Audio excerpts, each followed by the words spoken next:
is Friday, November 19th, 2021. I'm Chris Remo, and welcome back to my New York Times Crossword Daily Solve. It is a Friday puzzle, so the last puzzle of the work week and the first of two themeless puzzles for the week, and probably a tricky puzzle. And actually, I haven't even glimpsed at the grid yet until just this moment, and I just realized we've got some very long. This is an airy grid, a spacious and empty grid. That's quite evident even through our gauzy privacy veil. So some nice long answers. I'm looking forward to solving this puzzle. I don't know why. I mean, I look forward. I have to admit, I look forward to solving the crossword every day. Sometimes when I go to bed the previous night, I think, oh, it's going to be nice to wake up and solve the crossword. That's the kind of slightly sad person I suppose I am, but I can't deny it's true. And I guess that's why I'm doing this very series. I'm also pleased that in the last couple days, I've managed to improve slightly the sound environment in this room. It's still not anywhere near what I'd want it to be.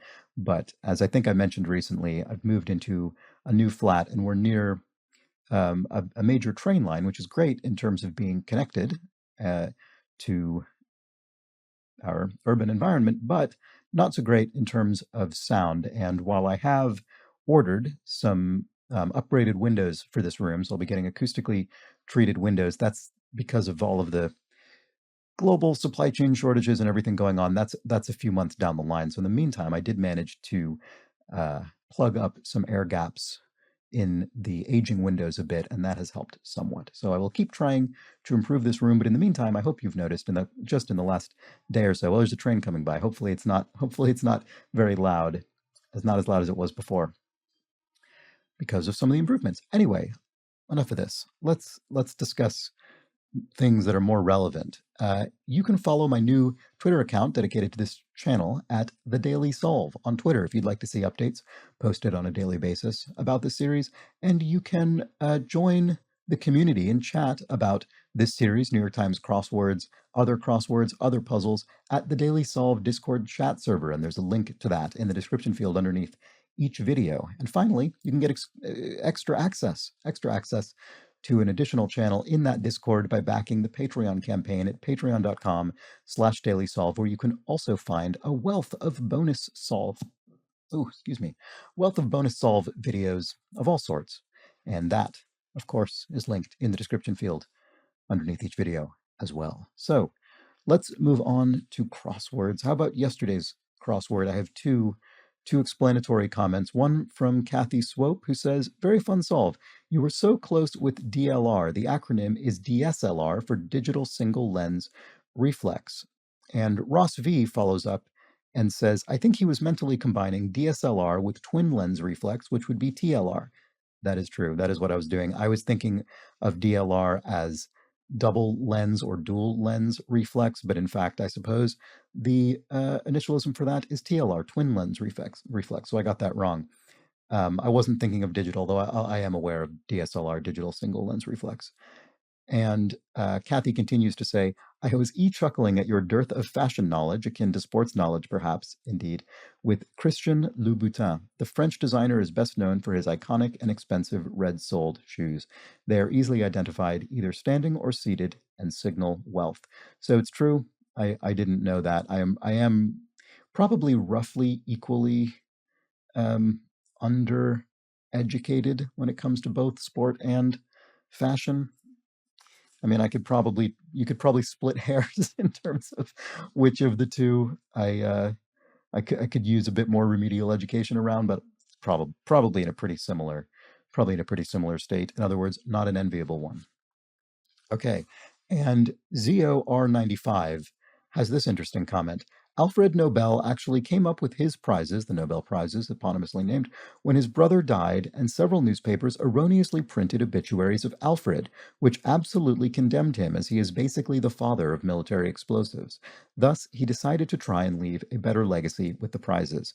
So that's very interesting. I was aware of the impetus for the foundation of the Nobel Prizes as being Alfred Nobel's attempt to leave a better legacy in the wake of his explosive innovations. I knew that, but I had no idea about that incident with the obituaries. That is absolutely fascinating. Imagine seeing yourself eulogized and excoriated in those eulogies during your own life. What a fascinating and horrifying experience that would be to have. It's sort of existentially terrifying to imagine. Anyway, let's move on to Friday's crossword. This is a puzzle constructed by John Hawksley and edited, as always, by Will Shorts. I've just realized I have an appointment in precisely 45 minutes, so let's try and get this puzzle done in that time frame. Hopefully, I can achieve that. Ready to get started? Okay. Phrase popularized by Long John Silver of Treasure Island. I want this to be Dead Men Tell No Tales. I don't know if it is. Dead Men Tell... It's not. I absolutely adore that line. It is wonderful, and I don't remember if it's from Treasure Island or I think it predates Treasure Island, but it might have been popularized in it. Also, if you've ever been on the ride Pirates of the Caribbean at Disneyland or one of the similar Disney parks, it begins, at least the one in Anaheim, California, begins in an incredibly quiet and atmospheric way in a sort of bayou setting. And then as you start to enter the world of the pirates, that phrase, Dead Men Tell No Tales, is echoing around you. And it's unbelievably atmospheric and incredibly well constructed. Anyway, black blank, I don't know. What am I doing explaining all these things about Pirates of the Caribbean when I just said I'm under time pressure? Too blank handle, too hot to handle, I guess. Netflix reality show. I don't know what this is, but that's a very common phrase. So let's say that's what it is. It's on a dark desert highway in song. Oh, what is that? Hotel California by the Eagles. That might be. Is that the very first line of the song? I think it may be. I'm not 100% certain, but I think that may be the case. Let me see if I can frame myself a little bit better. There we go. Okay. Ways in which different cultures interact. Cultural exchange? I don't know. We've all been there. I or it. I suspect this will start with an I, either through I or it, probably, but I'm not certain. Let it all out. To yell, to rant, to dish, to, don't know. Hebrew name meaning my God, I think Eli. Pioneering brand of caffeine-free soft drink. I don't know. Combine or combine. I mean, it could be the farm equipment, or it could be a verb to combine two things. Longest serving U.S. First Lady informally. Well, the longest serving U.S. president was Franklin Delano Roosevelt, so his wife Eleanor Roosevelt would have been the longest serving First Lady, presumably. So, Eleanor? Why is that informally? That was her name. Usually, first names aren't necessarily referred to as informal, although I suppose this would be. Does she have? Perhaps she has a nickname that is the same number of letters that I can't bring to mind. Name ending for Mary or Rosa, Marilyn or Rosalind, I suppose. Like some traditions, oral traditions, and one might be open for business, a till, perhaps, on a shop counter. Combine, could be Mary, so this would be the verb. And a pioneering brand of caffeine-free soft drink. Oh, is it RC Cola? Is RC Cola caffeine-free? I didn't know that. I just assumed RC Cola was another cola essentially identical to Coke or Pepsi or what have you. No one needs to tell me that Coke and Pepsi are not identical, and in fact, they're very different. I'm not trying to make any soda claims here. I just mean, you know what I mean. Blank tree falls. If a tree falls, big time for long distance calling. What is going on with my framing? Why does it keep? I think my monitor mount might be not very steady or something. Big time for long distance calling. I don't know. So let's see. Does this Treasure Island phrase get disambiguated at all? Phrase popularized by Long John Silver of Treasure Island. The oh oh, shiver me timbers. There we go. Another piratey phrase. So there we go. That's good. Black sheep, perhaps, and have that wow factor is to pop. Le Dakota du Sud or Le Dakota du Nord. So, this is clever. So these are French names of American states. In this case, South Dakota, Dakota of the South, or Dakota of the North, North Dakota. So each of these is a state, which in French is état.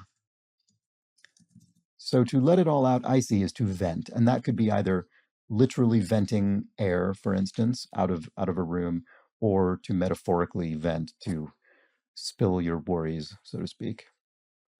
Ah, so ways in which different cultures interact, perhaps ethnic relations, maybe? And then to be wise to is to sass? Ah, I see. To be wise to as in to be a wise guy, to be sassy, to give someone lip, to be wise to them. I see. Places for curlers could be rings in your hair, maybe. Oh no, rinks. I see, rinks, ice rinks, curling the sport, the winter sport.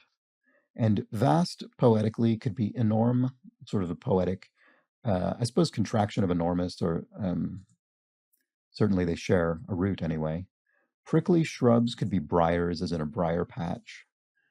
And listens, old style, harks. So there's another sort of poetic bit of phraseology. Hark, then hark the herald angels sing, listen, the herald angels sing. Things people often claim to have read when they haven't. Oh, terms. Terms and conditions, almost universally referred to as T's and C's here in the UK. Big time for long distance calling. Oh, Mother's Day. Right. I see. And apparel often worn with sandals. A toga, perhaps? I suppose classical Roman garb. And funky stuff could be odors. You could have funky odors. And here we have outfit. So this could be outfit as a verb or a noun. It could be things you wear. Digs, I suppose. Digs is, or duds, duds. Digs would be a dwelling, and duds might be clothes.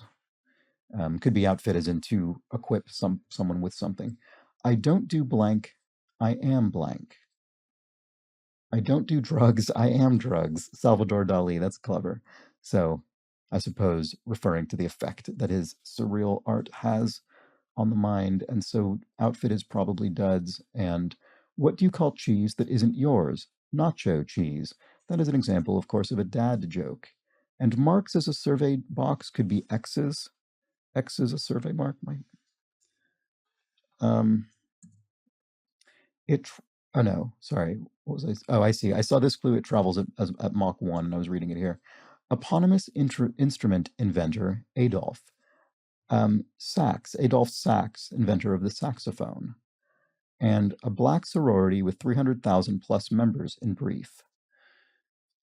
I never remember the names of the different sort of famous sororities, and I'm not going to know this one, so let's keep going. Presidential monogram of the early 1800s.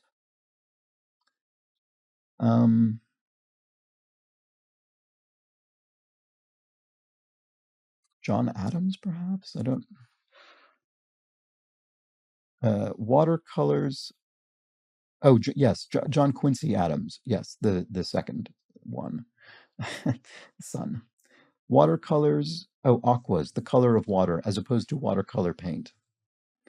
It travels at Mach 1, so sound wave, which is why when you refer to aircraft, for instance, that travel above the speed of sound, you refer to them as Mach 1, Mach 2, Mach 3 as multiples of the speed of sound. And nickname that drops AN. Well, not Andrew, because that's Drew would be too many letters. And D? D? That doesn't look right. Why can't I see this? That's sort of irritating. It feels like it should be quite obvious. Protagonist of the OC. I've never seen the OC. That's a television program. I think that refers to Orange County, California, but that doesn't really help. I guess it's Ryan, actually. Not much else fits here, does it? Okay, typesetting unit. This came up in the crossword a little while ago. A pica or a pica. It's a unit a typographical unit of measurement. I think it's what, a sixth of an inch, perhaps, something like that. And then what is this? We've all been there. It happens. Yes, we've all misentered crossword letters into the grid and failed our submission. Computer addresses for short would be IPs, Internet Protocol addresses, IP addresses. NBA MVP of 2015 and 16 familiarly, I don't know. Smaller than usual, endearingly. Insier? Maybe? Does that look right? Smaller than usual? I don't know what the than usual necessarily means, actually, because I don't see what would make this any different to an answer clued with smaller, comma, endearingly. So maybe that's not, maybe my answer isn't specific enough. What do we have in the crosses? NorCal Airport could be Oak for Oakland International, could be SFO for San Francisco International, could be SJ. I don't remember the San Jose airport abbreviation, but that's another Northern California airport.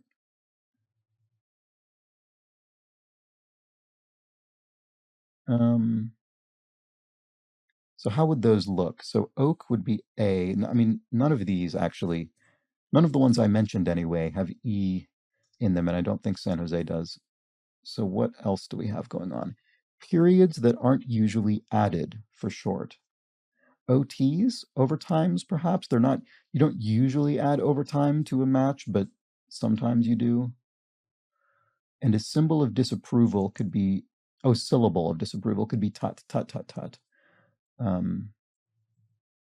Oh, perhaps the NBA MVP, maybe I do know a sports thing. Steph Curry of the Golden State Warriors, who was going through his sort of first phase, I guess actually this phase, 2015 and 2016, when I was still living in my longtime home of San Francisco. And actually, speaking of which, there's a nice cross here, it looks like, with SFO. Oh, I see what this is. Smaller than usual, endearingly, is the controversially named fun size candy bars, which are smaller than normal candy bars and are dubbed fun as a result of it, some think paradoxically. Green stew chili verde? Yeah. So chili made with, well, it's stew made with green chilies. Well, or tomatillos, is it? What do you make chili verde from? Green chilies, I suppose. I mean, it's called chili verde, so green chilies would make sense. Live in blank clothing slogan. I don't know. The Cowardly Lion's counterpart in Kansas. Oh, I never would have remembered this without the cross, but I suppose what this means is in The Wizard of Oz, Dorothy's either friend or acquaintance or relative or neighbor who, in her imaginative state, she turned into the Cowardly Lion. And it must be Zeke because there's so few. It could be Zeke or Zach, but I think it's Zeke. I mean, there's so few letters, there's so few names that would fit into this set of cells. Does that work here? I'm going to want to check this cross, of course. The Japanese camera could be a Nikon. The cool kids could be the in crowd.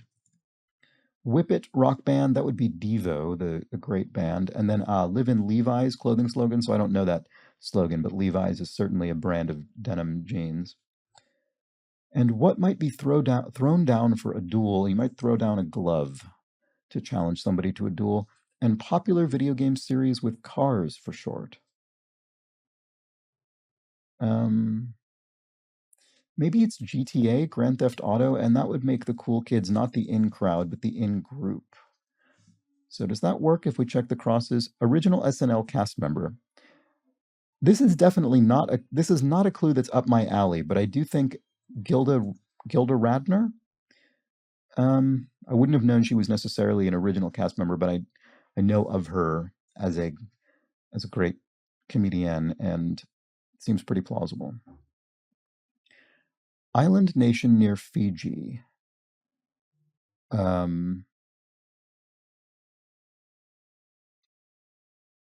Tonga, I would bet. And then former Yankee turned broadcaster to fans. A-Rod is a name I know from something. Shakespeare. Oh, I see. So we have the question mark for a pun indicator. And I think the reason this is a pun is because shake. Sorry, it's not shake, it's shake. And so you'd pronounce this Shakespeare, alluding to William Shakespeare, but in fact, presumably the answer has nothing to do with Shakespeare. It's just a little bit of wordplay. It's a homophone of Shakespeare, but what we mean is the peer of a shake. So what would that be? I don't actually know. Another ruler of some kind is some political ruler or a noble title of some kind. What would it be? I don't know. I'm sorry if that's really staring me in the face here. Here we have blank Juan. Could be San Juan or Don Juan. Either way, it probably ends in N. And digs near a flower bed. I don't know. What have we not seen? Show petulance in a way. To gripe, maybe? I mean, griping is showing petulance in a way. We've got this in a way, which means we're not looking for a direct synonym of to show petulance, and whatever we put in here will not be strictly defined by show petulance. By in a way, it means, well, you could say that this is a way of showing petulance, which is why I think perhaps gripe, but I don't know. That really isn't necessary. No, probably no need. So whine, very similar to griping. Another form of griping is whining, to show petulance in a way. And volume measure could be a liter. Don't know if it's going to be spelled ER or RE. Probably ER, which is the more common American spelling. But let's see if we can confirm or deny that with crosses. Digs near a flower bed. So in fact, this uses digs as a locale in the way that I mentioned earlier when I erroneously brought it to mind. Where was that? In the Duds answer, right. I think my first thought was digs, which is not correct. But in this case, garden. Boy, why can't I see the rest of it? Home to Lake Volta, the largest artificial reservoir in the world, must be Ghana. And Daniel Webster or Henry Clay, they must have each been Whigs. That was a defunct political party, actually in both the United States and the UK. There were Whig parties in both countries. Don't sweat the naysayers. Haters gonna hate. A phrase of our time, to be sure. And then that disambiguates this Juan between Don and San and his San Juan. And an opening statement of an appeal. I need a huge favor. An appeal in this case, not meaning an appeal in court, and not meaning appeal as in something being appealing, but rather you're appealing to somebody's generosity by asking for a huge favor. Oh, I see. Shakespeare Aga, right. So, yes, I think what Turkish title perhaps, or something along those lines of or another ruler. So that fits very well with Shakespeare. And garden apartment is digs near a flower bed. So a home one's digs near a flower bed. And part of a fancy bedding set would be a sham, like a sham pillow, I suppose. And to clean as decks or to swab the decks aboard a ship, a critic who said art is the closest we can come to understanding how a stranger really feels. This must be the late film critic Roger Ebert. And a nickname that drops Anne. Is it D? Betray? No. Dre, of course. Andre. Andre. Don't know why that took me so long. I needed to see this. Betray, in a way, is rat on. There we go. Boy, that is loud. Okay, so there we go. Friday puzzle. That was, I was a little bit apprehensive about this grid. Just checking the time. Given how much empty space there is in it, but it actually was a fairly straightforward solve. I'll be curious to know if you all felt the same way. In fact, I always solicit your opinions about the difficulty of these puzzles, and I do always read them. And the sense I got from yesterday's puzzle was that I think the audience broadly agreed with my interpretation that yesterday's puzzle was probably on the easy side for a Thursday, obviously more difficult than a earlier week, early day puzzle, but easier than usual for a Thursday. And I would say the same is true today. A little bit smoother than usual for a Friday, which might mean we have quite a challenge in store tomorrow on Saturday. We'll just have to wait and see. But I think a very nice puzzle. I enjoyed it a great deal. I really like Shiver Me Timbers in here. I always enjoy when a setter does a nice job lining these quite long, these grid-spanning answers against one another. I feel as though that's quite a feat of construction. And in fact, in this case, I think John Hawksley has largely done this without resorting to too much obnoxious crosswordese. I really don't remember there actually being all that much of it, really. I don't see any of the incredibly tired standbys that we often get in the crosswords. No ode, no aloe, no atra. It's very well constructed. It's a very nice, well balanced puzzle given how sparse the grid is. Very well done. Yeah, I hope you enjoyed it as well, and I hope you've been enjoying this series. If you have been, please do consider subscribing. Well, I would appreciate if you went further than considering it and went right on to decide to subscribe, and then having decided to do so, done it. That would be what I would most appreciate. But perhaps I can move you one step along that process today. And if you think you know someone who might enjoy this series as much as you hopefully do, please do pass it along to them, whether it's personally, directly to somebody, or via a broader recommendation in your digs, your internet digs, your e-digs, as I might obnoxiously say. And if you particularly appreciate this series and you'd like to contribute to its ongoing sustainability, consider heading over to the Patreon campaign at patreon.com/dailysolve and chipping in a few pounds or the equivalent in your local currency each month to help me make this an ongoing part of my daily work. I very much appreciate the generosity of everybody who has helped do so to date. We have over 100 backers on the Patreon campaign, and that is quite wonderful, I think. And you can get access when you do that instantly to all of the past bonus solves from the months of the Patreon campaign so far, as well as all the new ones as they go up. The weekly mini puzzle speed solves, the Boss Words Fall Themeless League competition puzzles, the monthly New York Times highly themed bonus puzzles. It's all up there, and you can get the new ones as they come out. And at a certain level, you can get access to an exclusive mug with I always say that, a Let's Check the Crosses slogan, and also recognition at the end of these videos. And to that end, today, I would like to personally thank Calixto Navarro, as well as always, the inestimable Hood Monster and the incomparable Shantanu Bhatia. So thank you, Calixto. Thank you, Hood Monster. And thank you, Shantanu, for your generous, ongoing support in making this series possible. I really do appreciate it. I also appreciate everybody else who has backed the Patreon campaign, and I appreciate you for making it all the way to the end of this video, which I think I have managed to achieve in the time I had available. So, well done to me, I suppose. I was aided by a fairly smooth Friday grid. All right, that's it. I hope you'll be back tomorrow for the possibly much more challenging Saturday crossword. I'm looking forward to it. I hope you are as well, and I hope that you will be back on the channel then.